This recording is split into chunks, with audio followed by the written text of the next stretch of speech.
মানে মোহরানা যখন আমাদের বোনেরা চাচ্ছেন, মেয়ে কিন্তু চায় না, চায় হচ্ছে মেয়ের বাপ, চায় কারা? অভিভাবকরা।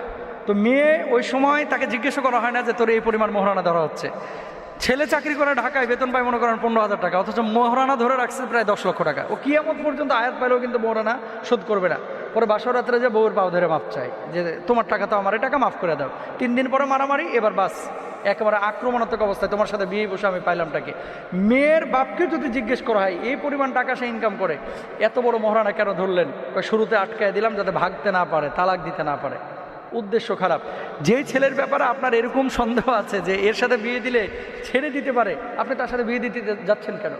এটা করবেন না। মোহরানা ধরবেন সীমিত, লা মাহরাদুন আশারা দারাহিম। আল্লাহ রাসূল সাল্লাল্লাহু আলাইহি সাল্লামের হাদিস যে 10 দিরহাম ছাড়া মোহরানা হয় না। আম্মা জান আয়েশা সিদ্দিকা রাদিয়াল্লাহু তাআলা আনহা, ফাতিমাতুজ জোহরা রাদিয়াল্লাহু তাআলা আনহা, ওনাদের মোহরানা বাংলা টাকায় কনভার্ট করলে 1,60,000 থেকে